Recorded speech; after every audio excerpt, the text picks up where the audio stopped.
morning to all the people who are participating in different corners of the world and joining in. My name is Mika Aaltola. I'm director of the Finnish Institute of International Affairs here at Helsinki. Today we are going to start our Helsinki summer session, which is the seventh of its kind annual flagship event that we are hosting. And this time around it's going to be online because of the COVID-19 situation that makes everything so much more difficult when it comes to physical interaction and more embodied way of understanding knowledge. So we need to now use much more virtual environments, but that's how it is, and we cannot do anything to change that situation. We have a great set of panelists today to discuss a vital and timely topic that has to do with great power politics of COVID-19. When the pandemic first occurred, there was quite a lot of discussion how it's going to influence China. Is it going to be an impulse for reform in China, or is it going to be an impulse for the opposite of that, more social control and implementation of, for example, the social credit system in a much more fuller scale, kind of leapfrogging ahead in terms of adaptation of these new systems of social control. Then when it hit US, there was quite a lot of talk on the origin of the pandemic in China. Power politics was part of the game. The imbalance in the burden of the disease has been read in different ways in different corners by different great powers as implication of this or that. So it has been given a political message, as pandemics have usually been given political messages. Those messages are about status. So diseases, pandemics are status signifiers. So how they affect the political space in a particular country, how they disease the situation politically, is one of the key constants when it comes to how diseases are interpreted. Well, they can be used for propaganda purposes. That is clear how they come to play, for example, in the US presidential elections, how the word China virus or Wuhan virus is used. The origin matters, the spread matters when it comes to politics, both domestic and international, of diseases of epidemic and pandemic type. They can be used for co-option and pretense, so they allow you to do things that otherwise might not be possible when it comes to implementation of taxes and embargoes, for example. So the history of diseases is full of examples of co-option, political co-option of them for particular purposes. So besides fear and panic and anxiety, there's quite a lot of power politics involved, and that is something that we are going to be discussing today with a good set of speakers and panelists. And I'm very pleased that we finally got Michael Cox to attend one of our events in Helsinki. We have been trying to make this happen for years because he's one of the foremost authors when it comes to transatlantic relations and politics in general, also from the theoretical perspective. If you look to the list of his books, there's so many of them that you could build a library around them. But the latest, for example, a new edition on E.H. Carr's 20 Years Crisis, third edition on his US foreign policy by Oxford University Press, collection of essays on a post-Cold War world. Quite a lot of publications, quite a lot of also institution development. He was a founding figure in London School of Economics. Ideas 2008 was that established, and he has been establishing several other institutions as well, and those have sometimes even more lasting impact than what books can have. Then second speaker today, we are going to have Dr. Daniela Schwarzer, who is director of the German Council on Foreign Relations, a very preeminent figure in the European scene, working not only in the kind of the more think tankish academic contexts, but also in private entities as well. So her career spans very wide as the topics as well. So I'm very pleased to have Daniela joining us and giving her view on this vital topic, how power and pandemics interact in the present situation. And then we are going to be commented by Karla Norlo, who is professor of political science at the University of Toronto. And currently, I'm very pleased that he's also here at the Finnish Institute of International Affairs. Although, what does that mean in today's world, where physical distancing is the norm and distance working from home is the norm? So you don't need to be in Helsinki at FIIA office in order to be a FIIAn. So I'm happy to see Karla, who has been lately publishing so much that it's very difficult for me to keep account of all the publications she's putting out. But she has been prolific in producing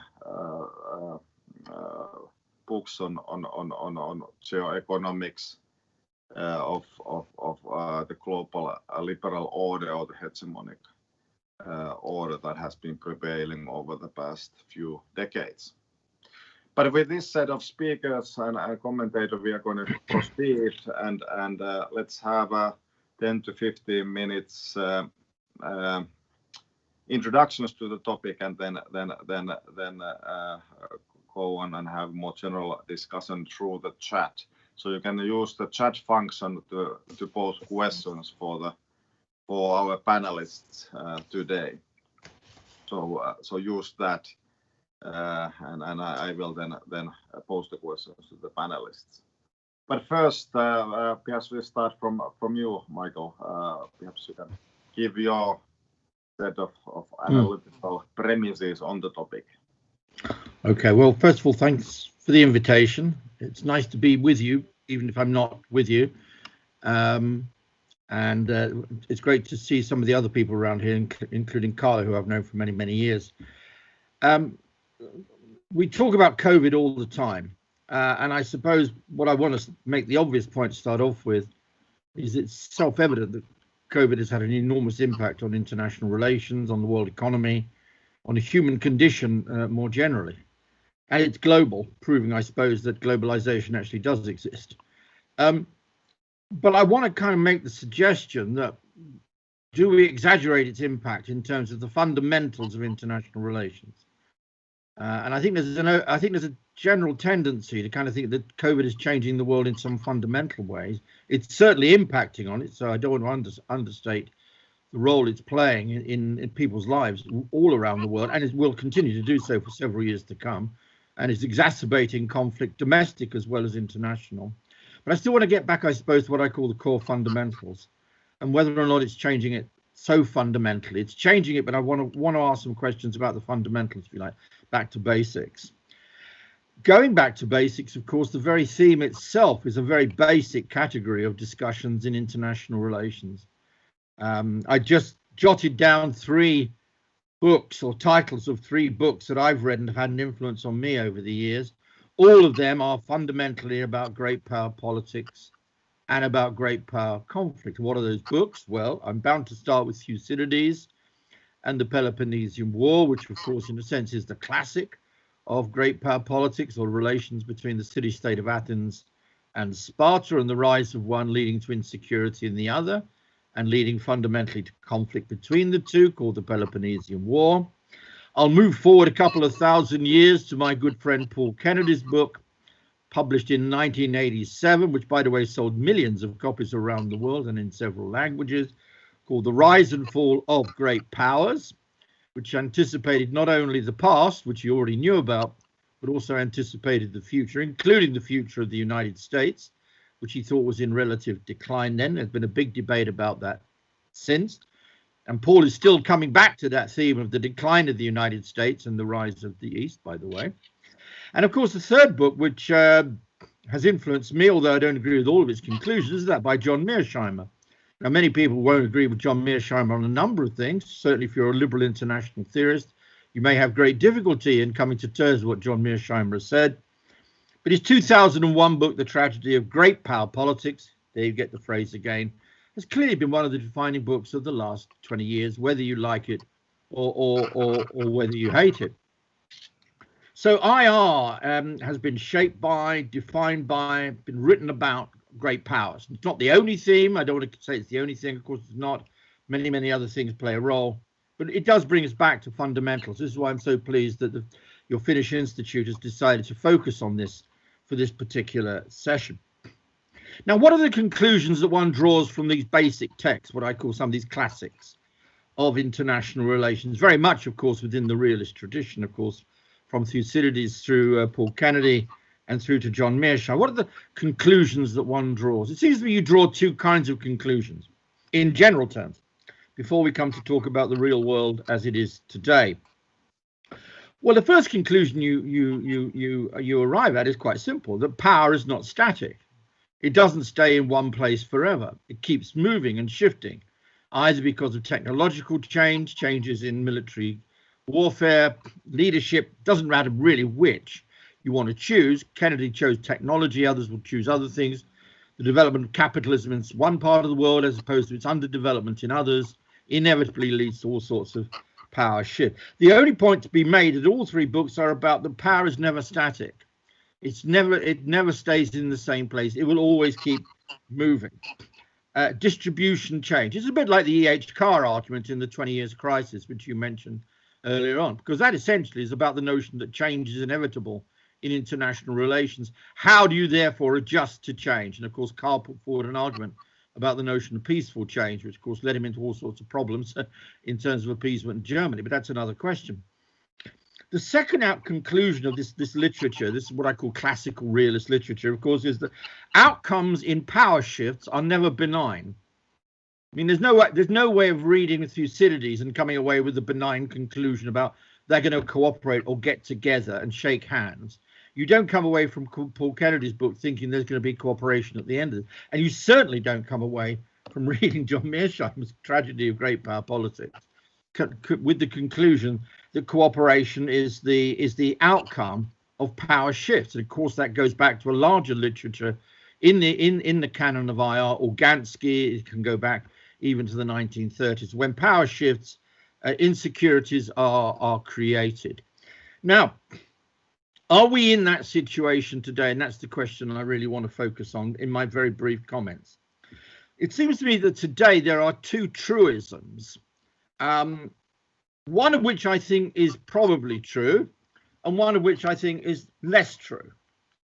The one which I think is probably true, and I think it's self-evident, is that and COVID, of course, has impacted on this, of course, is that there is increasing intensification of security dilemmas around the world today. COVID has exacerbated that relationship between China and the United States. The rise of China has created insecurities even in the European Union. The rise of China is creating dynamics of potential conflict within Asia itself. Now, whether that conflict is the result of structural change, conjunctural change, or whether it's personnel change, you can talk about. I mean, if it's just personnel, then all we have to see is Trump goes and everything's going to be fine. Xi Jinping goes and everything's going to be great. Putin leaves and the world will arise the next day. The sun will rise and we will all be holding hands together. I'm a little more pessimistic than that, insofar as I'm not so sure personnel changes are going to make fundamental changes to what I think is both a structural and conjunctural crisis. So in that sense, I am actually, if not necessarily in the simple realist camp, nonetheless, it seems to me self-evidently we are in a greater age of conflict, a greater age of insecurity, and that COVID has clearly exacerbated that.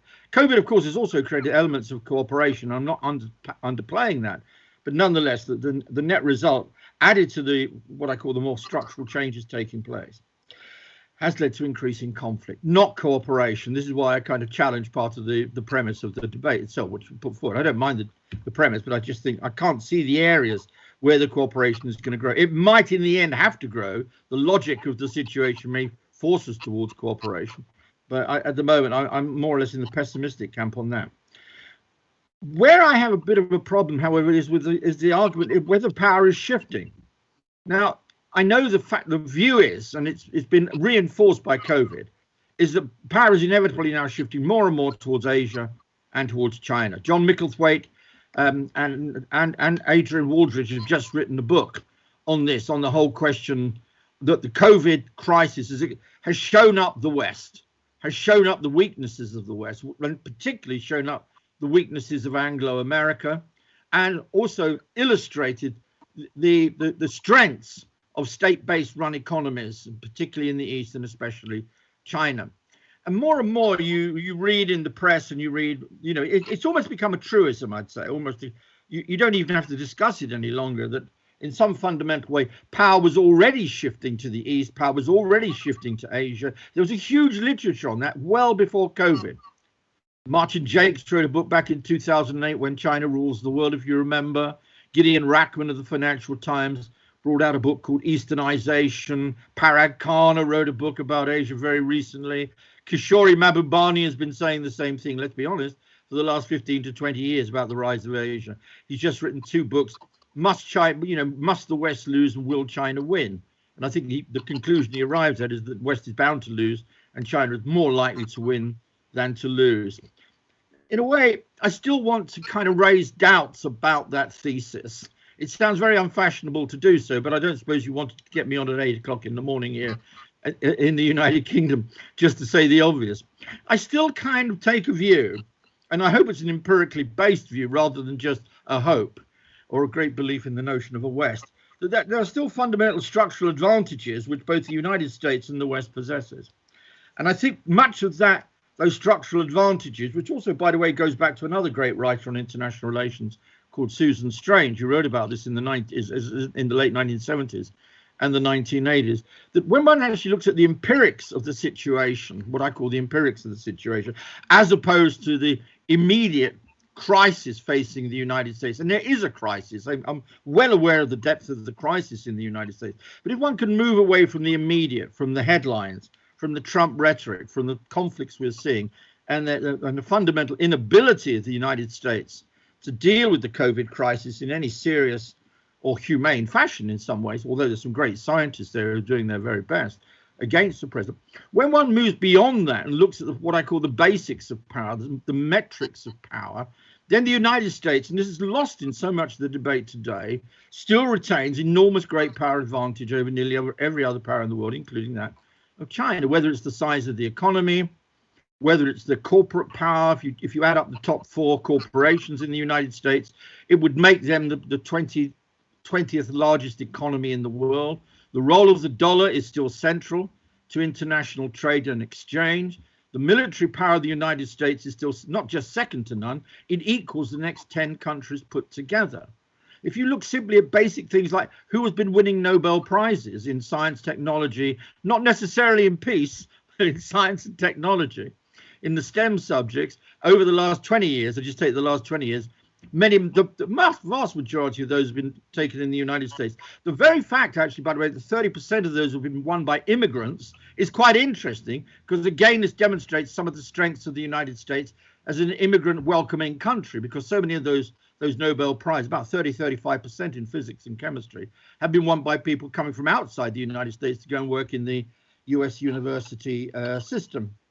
So at all levels, it seems to me, and by any metric of a simple objective measurement of power, the United States still retains an enormous structural power, which no other power at the moment possesses. So I want to challenge, in a way, what I call the simplification of the debate about IR and great power politics, which seems there's an inevitable transition, which is taking power away either from the broad thing we call the West, and more generally speaking, from the great power called the United States. Now, that does not necessarily mean that the world has become more stable.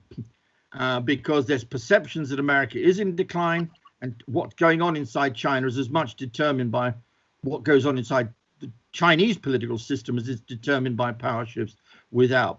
So I'll end on that particular note, a rather pessimistic note, I have to say, but one which I hope challenges at least one of the new truisms in the current debate, that somehow or another what we're witnessing, and I hear it all the time from all my students and all my colleagues around the world, the United States is on the way down very, very rapidly. We can see it, but its failures to deal with the COVID crisis. Look at Trump. Isn't that an illustration of decline? Look how China's come out of the current crisis. Isn't that an illustration of their rise? I just want to challenge that and say we're, I think, in a much more complicated international relations situation than some believe we are. Thanks very much for listening.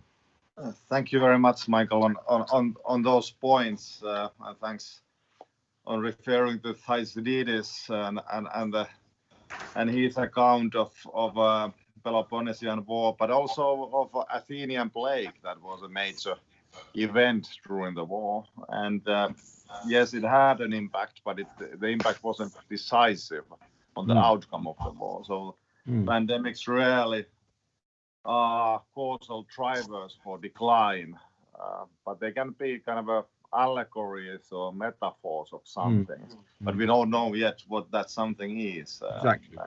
And as I pointed out, we were still in February analyzing perhaps the decline of China and the domestic order that they had, and the challenge of COVID-19 on China.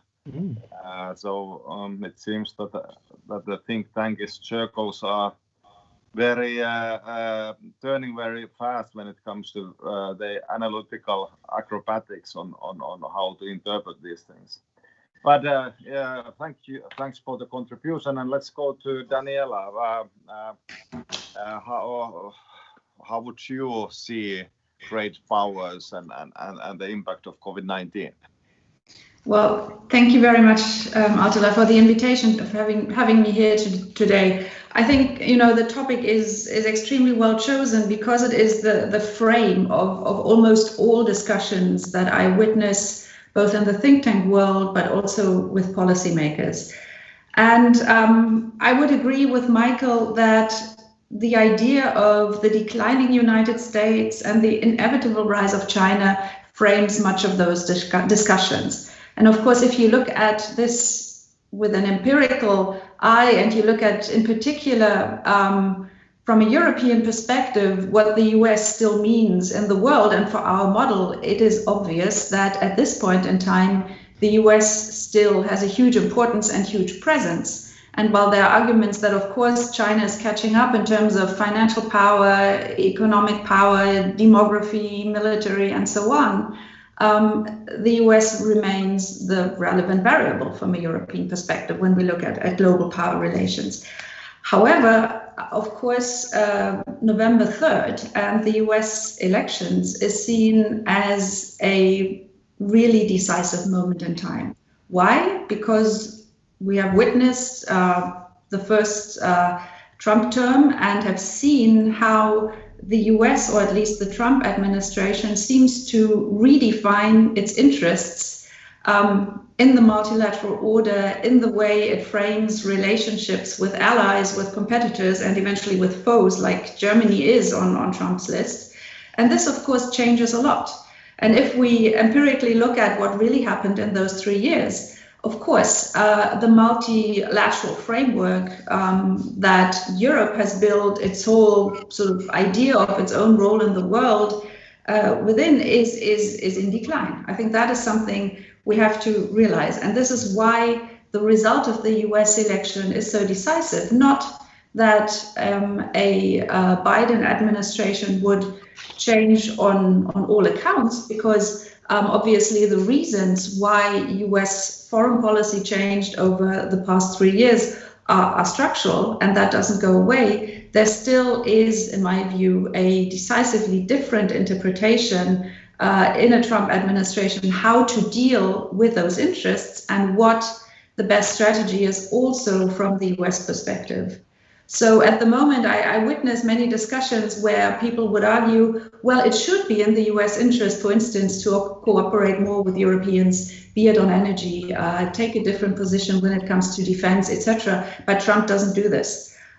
This is a very odd situation. If you think about your ally not acting in its own interest, and what we here see is, in my view, a very sort of short-term gain maximizing approach of the current US administration that comes at a price for obviously structures that are in place globally and that Europe at this point needs.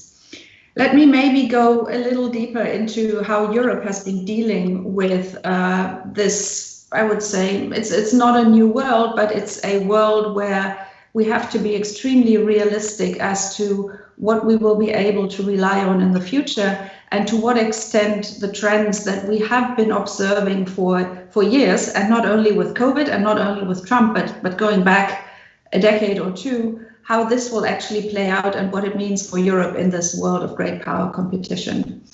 Maybe let me start with the perspective briefly on developments within the EU, because in the introduction that you gave to this panel, obviously you mentioned transnational challenges, for instance, the health issue, COVID.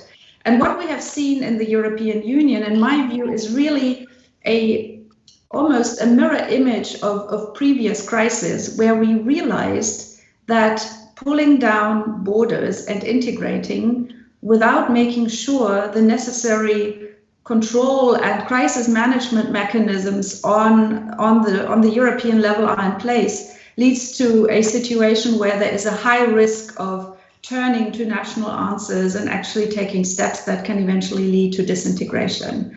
So the first reaction to the COVID crisis within the EU was to pull up borders, to decide on export control mechanisms, firstly nationally, and to really take responsibility for providing health security in the national arena, which is logical because the EU doesn't have any competence. And here we can see patterns of crisis where European integration is incomplete and has been incomplete in the past, that when the crisis hits, the first question and the quickest answer is let's go national.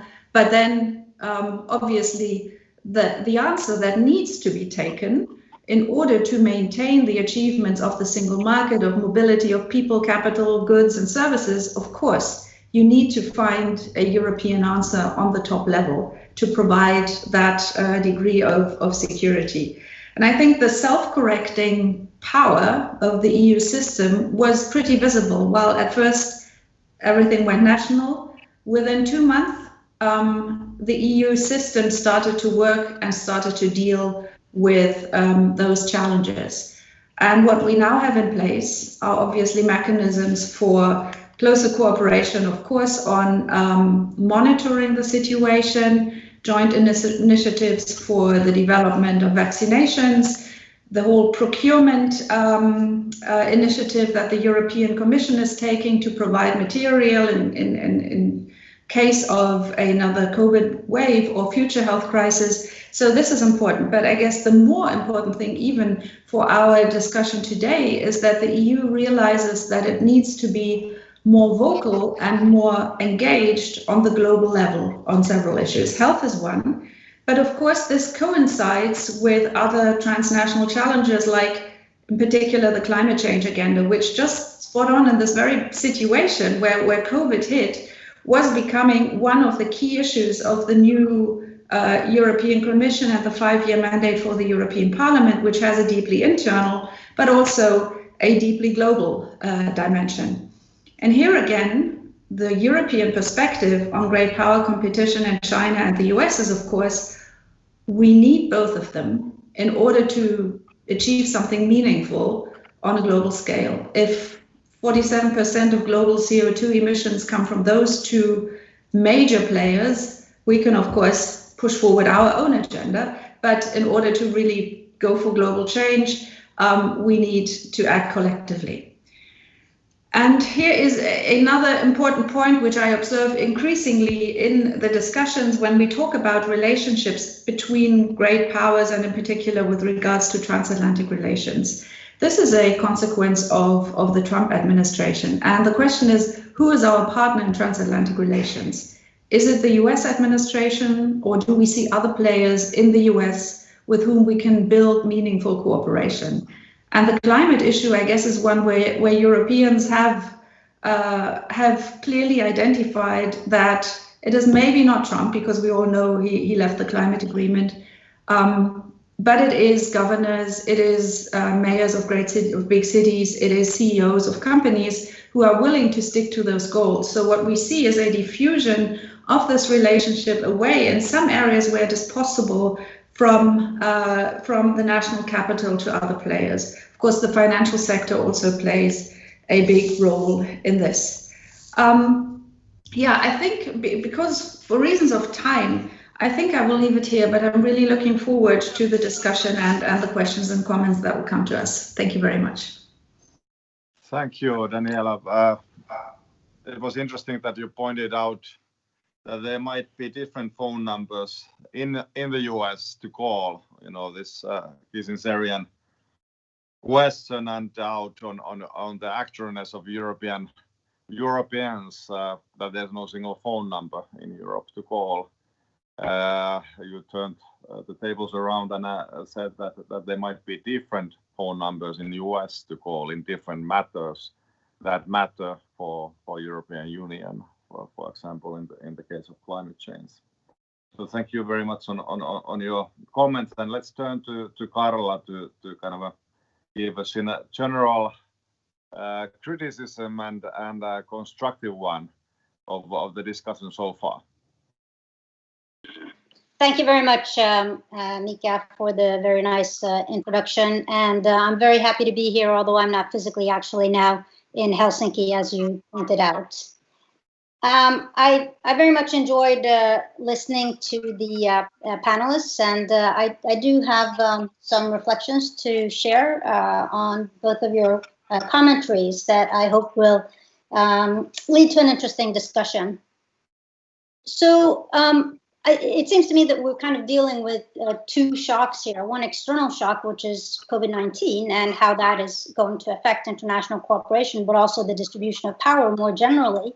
And also the internal shock that we've been living with for quite some time now with the US presidency under the Trump administration.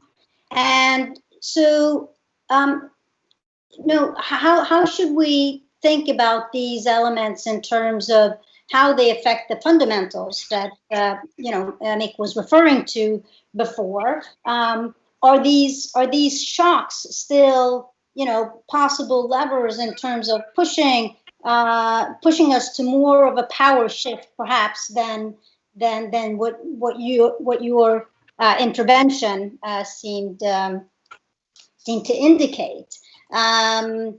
The pandemic has hit the United States extremely hard, and is it possible that the basis for its hegemony will be eroding as a consequence?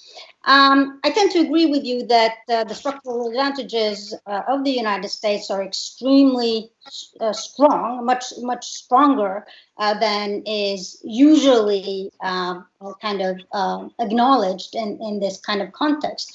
But we see massive problems as a result, economic problems in the United States as a result of this crisis. As Daniela also was pointing out, President Trump is no small kind of change in the American context, and certainly has also influenced relations with the European Union. And so to what extent has his policies, not just in the context of the pandemic, but more generally, kind of thawed away or start to kind of, erode the foundations of US hegemony. Now, in the context of the pandemic itself, to what extent does it matter that the United States has largely been absent in terms of its leadership function, right? So if we think about, fundamental theories of international cooperation and hegemonic stability theory, for instance, the United States is supposed to have provided some kind of, public good, or at least kind of tried to prevent the public bad. It's actually done quite the opposite. And so does this matter? Does it matter for US prestige and US status? As Mika was saying in the introduction, this is also kind of one of the elements that we think about in terms of preserving US hegemony. Does it matter that the United States has acted quite differently in this crisis as opposed to the more recent crisis of the 2008 financial crisis, for instance? It's true that the United States has exercised monetary leadership during this crisis. We saw, a flurry of central bank swaps and so forth. But aside from that, it's really hard to say that it's exercised leadership in any meaningful way. So does that matter then for the distribution of power? Does it matter for US legitimacy? Does it matter in the international context? So that's one of the things that, I thought that we could discuss a little bit further. And, what are the consequences for the absence of US leadership if we think further in terms of trying to manage this crisis? Is international cooperation over the pandemic, is it kind of jeopardized because the United States is pretty much, taken out of the equation, or perhaps even worsening the equation? To what extent are we able to see effective or meaningful international cooperation for managing COVID-19? And I think it raises a more general question of what, in fact, states and international institutions are capable of in this kind of very extraordinary situation, right? I mean, so if we're thinking about the WHO, there are things that the WHO can do to kind of reduce uncertainty and promote solutions, and also global norms, for instance, around, sharing a vaccine, if a vaccine becomes, available. But, and, the WTO, also the World Trade Organization, might do certain things like trying to limit the extent of trade barriers, not only for medical supplies, but other tradable goods and services. So to sum that one up, how effective can international cooperation be in the absence of hegemonic leadership? And what kind of expectations can we have on international collaboration for managing this particular crisis? Is it really like states need to get their house in order, and then we kind of do that, addition, internationally? And is that what we're looking at, or is there something more that one can do at the international level?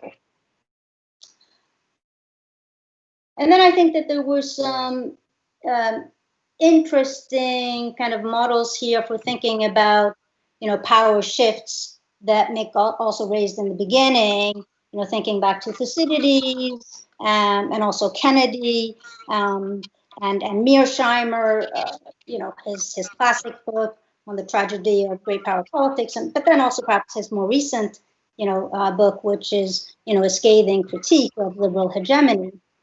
And your comments kind of indicated that these, at least the first two models are not really in play, right? Because for the Thucydides trap, we don't really have power parity, so, we shouldn't expect major conflict coming out of that image. And for the Kennedy trap, there's technological competition for sure between the United States and China. But of course, Kennedy's argument is very much about the military overstretch argument. And you seem to be saying here that the United States is still so sizable just in terms of its economy and various metrics that we can think of in order to gauge economic power, financial power, monetary power, but also militarily. And so it didn't, at least you didn't make an argument for how these might, turn into some kind of downward spiral. So we're kind of left then with Mirsheimer. So are these the, is that the way that we should thinking about the future of international, the international distribution of power and any potential power shift, or are there images that might be helpful in this context? So I think I'll leave it at that. I mean, at this point at least, and I might interject a little bit later. All right. Thank you, Carla, and perhaps it's now fair to give Michael and Daniela a chance to reflect on Carla's reflections. Yeah. Well, let me first start by saying the obvious, and the obvious is that there is a huge crisis inside the United States today. I mean, I don't doubt that for 1 second, which is both human in terms of divisions within inside the United States, the level of polarization inside the United States, the economic consequences of COVID, and of course the fundamental split at a very deep level within the political elites itself. There's no question about that. And we could end up in November the 3rd, which was mentioned, not with a result, but with another constitutional crisis.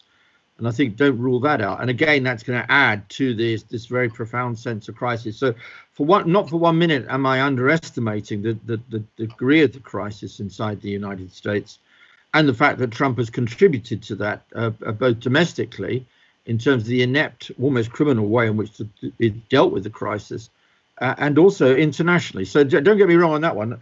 I think what I'm really trying to get at, and in a sense, it's more posing a problem than actually answering the question, which is, in a sense, nonetheless, in spite of everything that has been done, in spite of this profound problems facing the United States, both politically, economically, and culturally, and in terms of racial politics inside the United States, which have reached a level that haven't been seen since the 1960s, yet, nonetheless, we've still got to go back, and this is where I'm trying to pose the problem, without providing the simple answer. We still go back to what I call the fundamental structural metrics of how we judge power.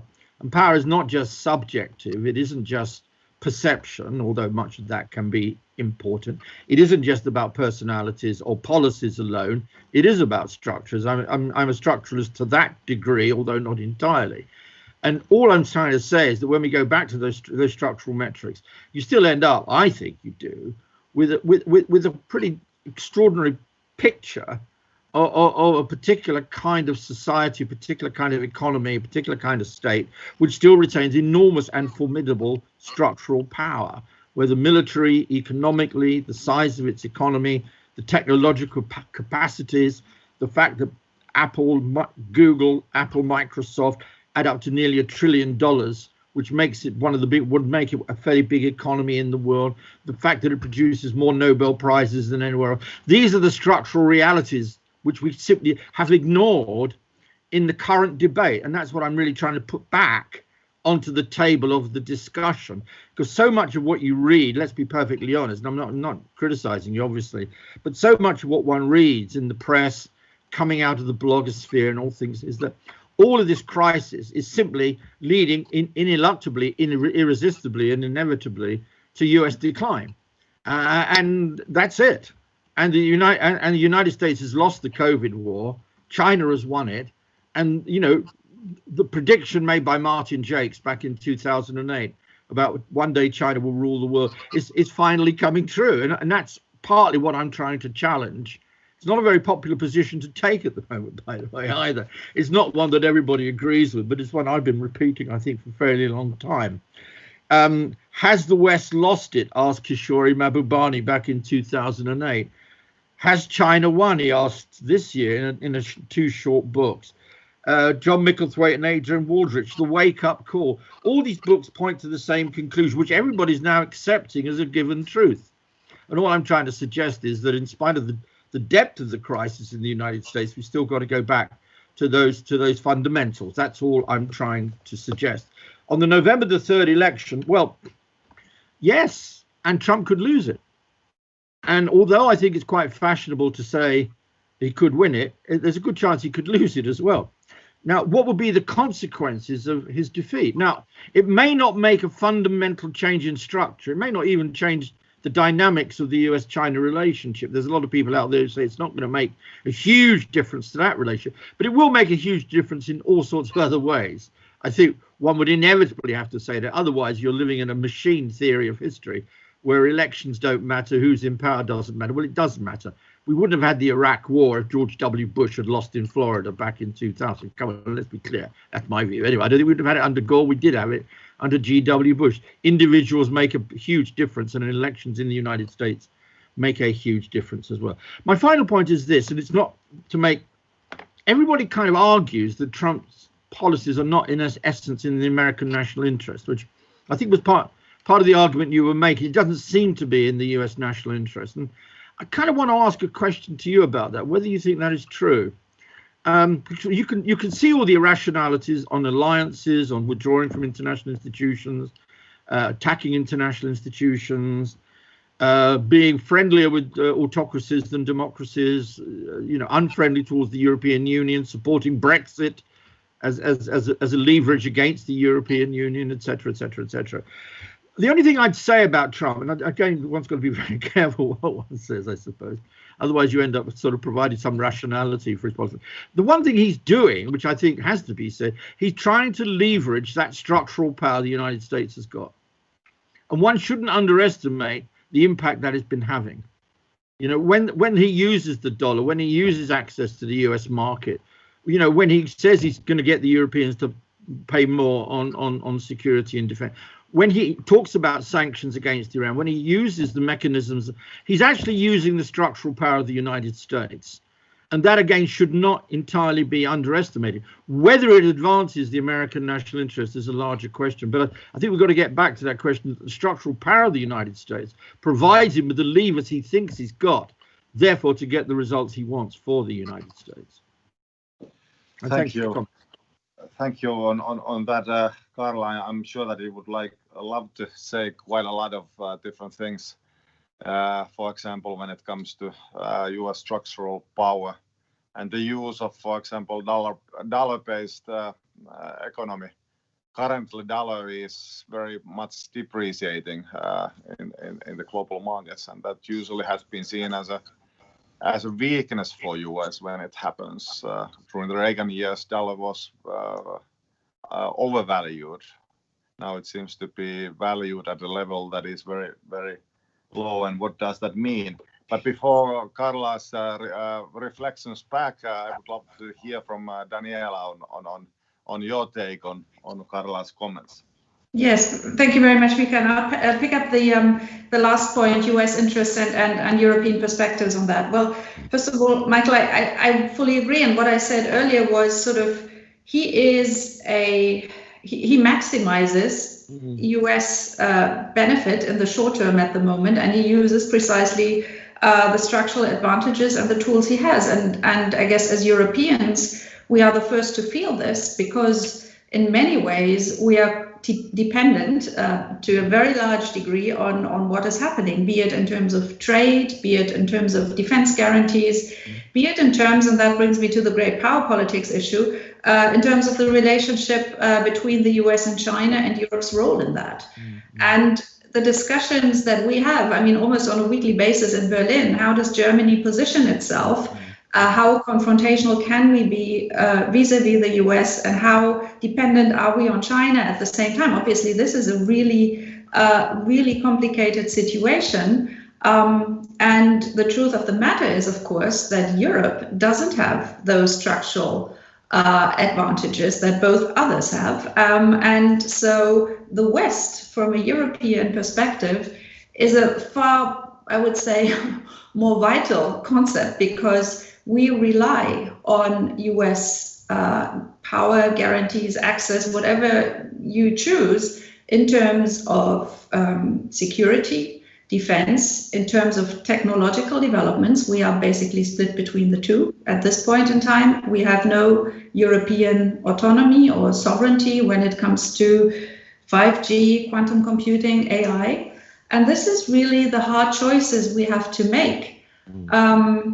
Because we have to basically underpin our policy strategy with fundamental assumptions, how the relationship with the two powers will move forward and how much we will be able to rely on them. And this is obviously a very difficult call, although the assumption, I think, is now broadly accepted that indeed Joe Biden wouldn't change everything, but he would have a different approach to cooperation and conflict resolution, for instance. However, some of the US interests that Trump has probably formulated in a very aggressive way are not Trump special. They will stay there, and Europe will have to deal with that. I would like to pick up a second point that Carla mentioned, and Carla, you asked the question, I guess, does it matter for US legitimacy that the Trump administration has behaved the way it has in this crisis? You said it didn't provide a public good.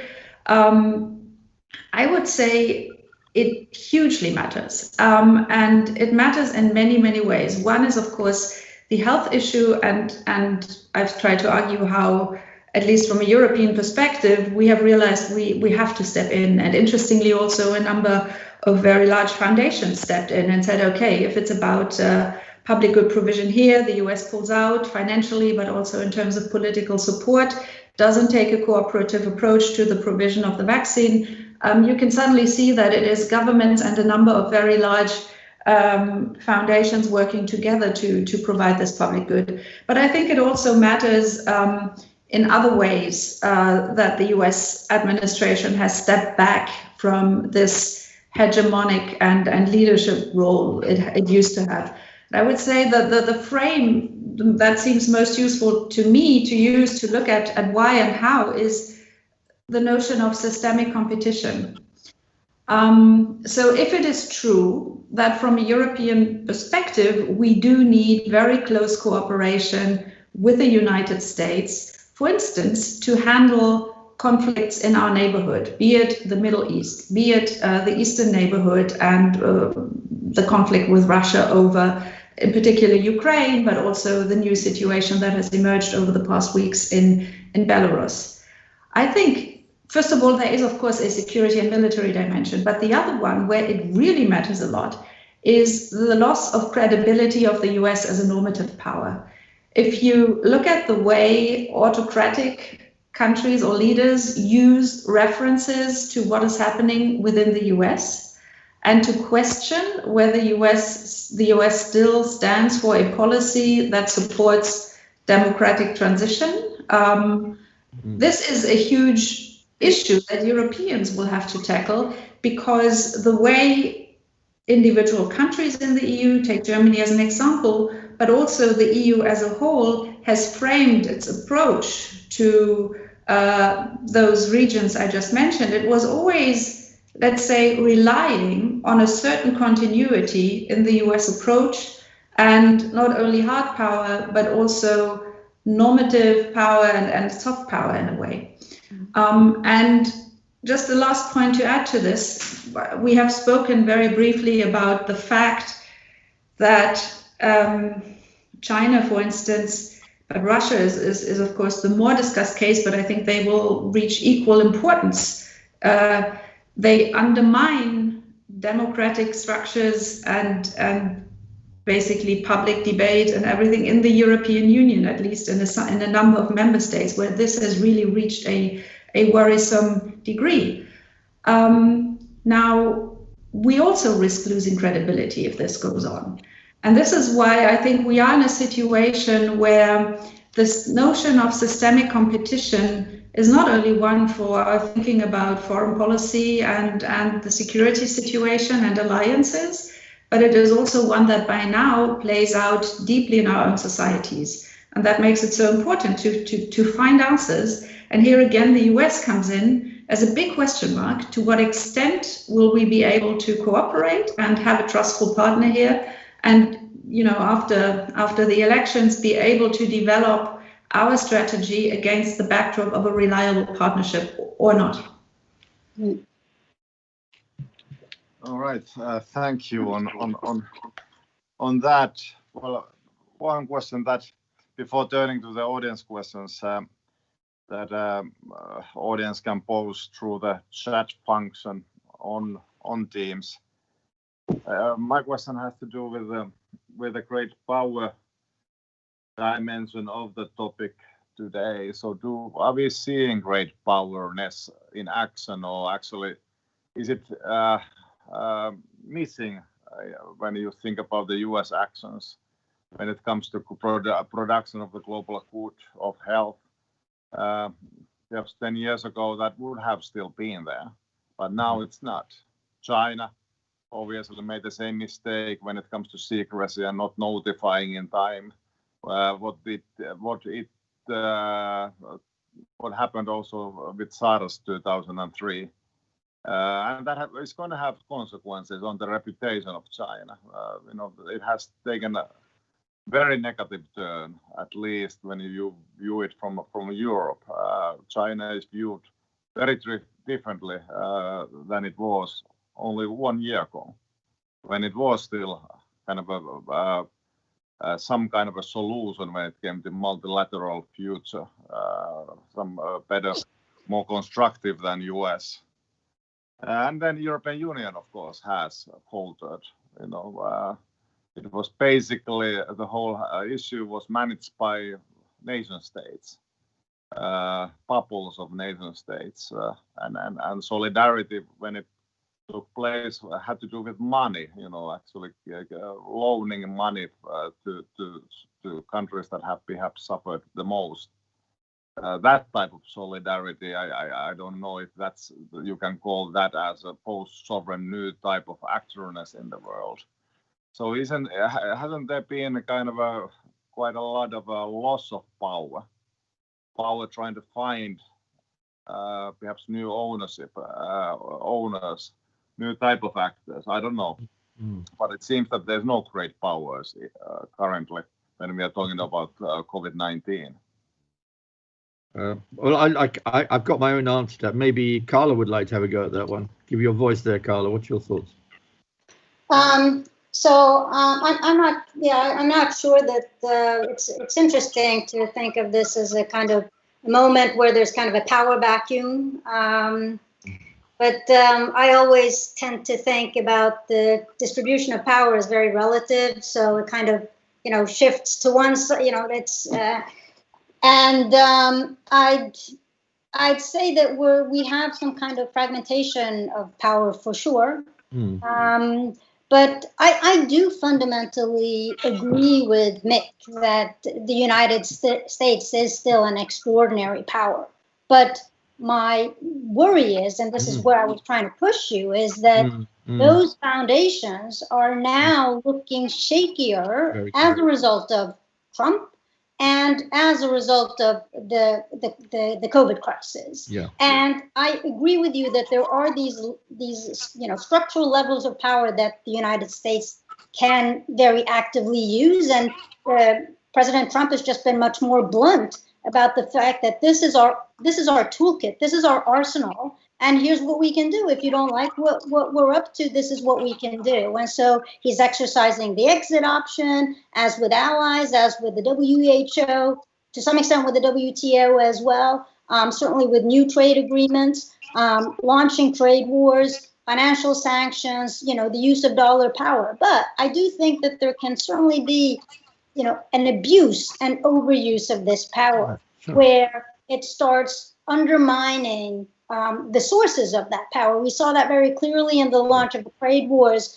towards China. Maybe it made sense because the European Union had some of those similar concerns with China, and China has not behaving entirely as it was expected to in the confines of the World Trade Organization. But he also launched attempted a trade war with the European Union, which certainly does not make sense because of the shared interests, and also because the European Union has as much commercial power as the United States has. So that, it's not an easy win towards the European. And same thing with the dollar power, overusing the dollar power. The dollar power is determined by the extent to which the dollar is made freely available and usable in the world economy. And if you start to withhold dollar use, then you're de facto undermining the sources of monetary and dollar power. Mm. So that was a way to answer the previous questions that Mika actually asked me to answer via his question. So perhaps you want to pick up more directly with. Yeah, I'll just jump in there very, very quickly. Look, I mean, we also know from our study of history, and I tend to have an historical approach to IR as well, that all great powers do decline. The question is the United States the exceptional great power which won't decline? It will decline to decline, as somebody once put it, I think. And that's an open question, it still seems to me today. But nonetheless, one of the things we do draw from history is, of course, that all great powers also overreach. They may not overreach in military terms, but you could see that what we're seeing in Trump is a kind of hubristic turn, maybe overestimating the leverage the United States has in an interconnected, globalized world economy. No, I agree with that. I agree with that. It may well be a complete miscalculation on his part. My view, and I do accept what you've been saying, both of you, is that in the end, American power is enhanced through cooperation, and American power is enhanced through international institutions, and American power is enhanced by providing what we would regard as legitimate leadership, hegemony rather than just power. In other words, the ability both to lead and to have followers who want to follow because they think they're following the right guy at the right time in the right direction. And that, of course, is a huge crisis for the United States today, as indeed is the COVID crisis. No doubt. I speak to my Chinese students, and you know, they haven't become anti-American. This is, I think, quite interesting. You talked about the United States. I think at the moment, much of this is directed not against the United States, but against Trump, because it's such a personalized, almost Bonapartist form of rule at the moment in the US that it all focuses in on Trump much less than on the United States. But if he were to win in November, getting back to your point, sorry, it's just getting into psephology now, then that might change, that might shift. And your question is entirely right, Carla. The only problem I can say is I don't know the answer to that. At what point is there a tipping point where all the structural advantages you've got are lost because of what is either happening with COVID or because of Trump's policies? I don't think it's lost yet completely, let me say that, but I think it's at a tipping point moment, and within a year or two we could be talking, I could be saying not something completely different, but maybe something more nuanced than I have said this morning. Okay, well, thank you on those. Daniela, you want to reflect on what was said before turning to the questions that we already have from the audience? Yes, but I think Carla also wanted to come in. I just like to sort of mention very briefly in a nutshell, basically what I observed. The structural metrics for US power are still in place. However, we have now seen 3.5 years of deliberate disengagement and undermining of the structures of order that have built that normative power, or have sustained and developed the normative power and the hard power that the US actually have. And there is a chance this deliberate disengagement, of course, can be undone. However, if you look at the domestic debates in the United States, we will go back to a strong appetite for military engagement. And there are other limits, of course. But I think this choice politically can still, of course, be made, and to use the power resources the US has in a more constructive way to enhance global cooperation and stability, which I think is the biggest thing to work on at the moment. But there can also be a political leadership in place for another 4 years that doesn't see that self-interest. And that's why I think this moment in time is really a crucial one we are facing. And I guess I've described sort of the European situation, which is very difficult to handle, because the two prisms through which, now I'm speaking from a German perspective, through which we have built our foreign and defense and security policy was always EU framework and transatlantic relations. Now we have discussed the uncertainties about the transatlantic relationship, and my argument will be that if the transatlantic relationship fundamentally changes, this will have deep implications for the cohesion of the European Union. So the challenges can actually grow very much further. Well, thank you. I think that relates to the question that we had from audience from Niklas Novalki, who was asking the question whether or not this shows some new forms of power in world politics, that has COVID-19 revealed any new types of power. And I think you already have referred to this quite many times, that how it has revealed power in new light in different corners of the world.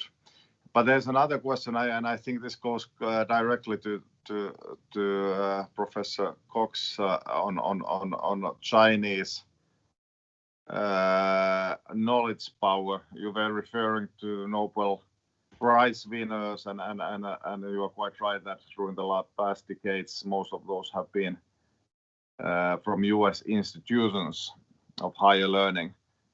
But then again, China is a growing actor also when it comes to production of knowledge in vital geostrategic spheres like artificial intelligence, for example.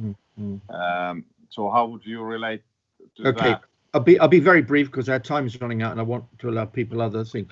On the question of new forms of power, I'm not sure we've got new forms of power, but I do think the pandemic has thrown up something we were actually totally ill prepared for, was new kinds of threats. We talked forever about the possibility of a pandemic. There'd been report after report about its possibility, but when it came to it, except maybe in one or two cases like Taiwan or elsewhere, South Korea, there was actually hardly any preparation for it whatsoever. We talked the talk, but we didn't do anything else to do anything about it. Some countries then responded better than others. My own country particularly badly, by the way. But I think there are new kinds of threats, and this one is, in a sense, caught us all unawares. Let's be perfectly honest. From an IR perspective, we did talk about health and problems like that and the possibility, but this, I think, has thrown a completely new question towards us, which I don't think we've yet got an answer for as well. On China, well, I'm not an expert on China. I traveled there a lot until the close down. Yeah, I think we've been surprised. Let's be perfectly honest. Experts have been surprised by China's technological changes and the technological improvements and the technological challenge. As long as China was a cheap manufacturing outpost, really, for the rest of the world, that was fine. It lowered prices and it kept inflation low in the West, and it kept the American and European consumer happy, and nobody was too worried about that. What America's become more worried about, and indeed I suppose European Union as well, is the technological challenge as well, the AI, the Huawei and all that. And I think that has come as something of a bit of a shock.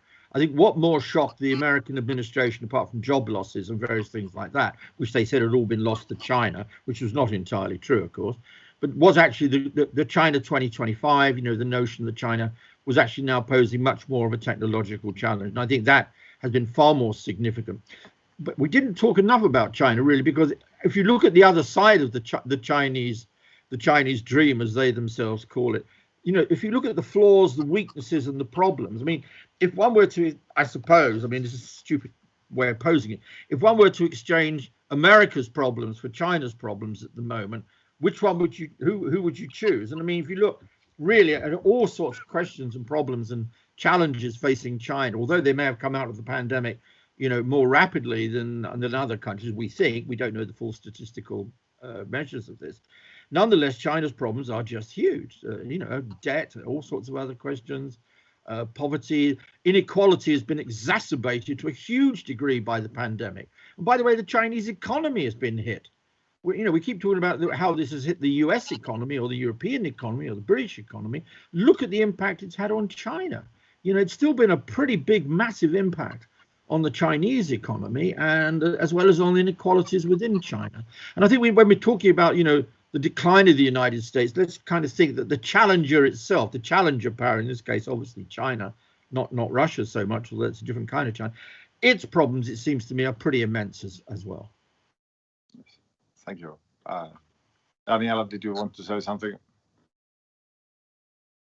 No, this time, but Carla wanted to come in. Yeah, I wanted to say something and cycle back to something that Daniela said earlier, which, I think that we should be paying a lot of attention to, which is, the way that the hollowing of U.S. legitimacy feeds into the sense of the U.S. being dependable, and then the credibility of U.S. hegemony and leadership. And that's so important especially if the United States starts shedding allies, in particular if the United States really can no longer depend on Europe as a steadfast ally. That would be such a huge loss, because for all the power metrics that we've considered, one thing that we've not really talked about is the alliance network and the security network that really is the undisputable advantage that the United States has in comparison to China and to Russia, right? And so if that were to erode significantly and the United States no longer could benefit from this huge security and economic network, that would be really grounds for thinking, I think, more clearly about a power shift. So the legitimacy of the United States is, not just kind of this normative fluff that we think of, this ideational kind of cosmetic structure. It also can have really hard consequences for underlying capabilities. So I think that was just a very important point that I wanted to acknowledge that you made. I'd also just jump in there. I think that is a possibility and a potentiality, but it's yet, Carla, I don't think it's a reality. NATO is still NATO. In particular, its alliances in Asia, although they're shaky, they're still there. The fundamental relationship with South Korea, Taiwan, Japan, they're still there.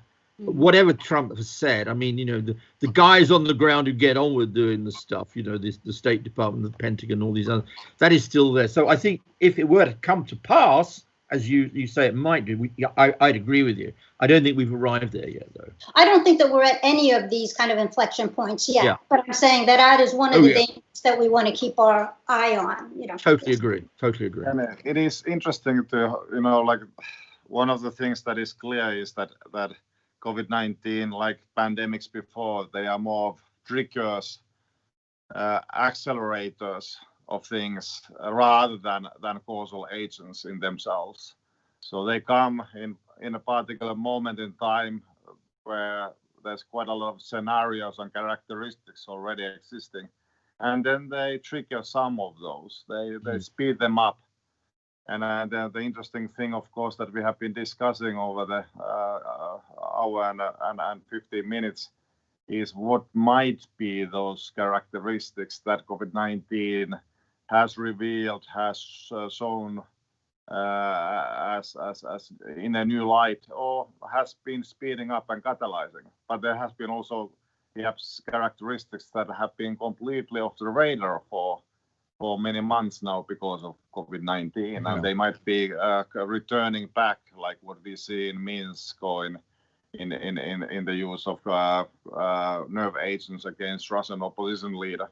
So there is new developments, and the world is not going to be ending. And I would love to hear from the same group of panelists, the excellent, outstanding speakers that we had a year from now about the world of 2021. And are we still talking about COVID-19, or do we still have something else to talk about, some other hyperbolic events that are always looming around the corner?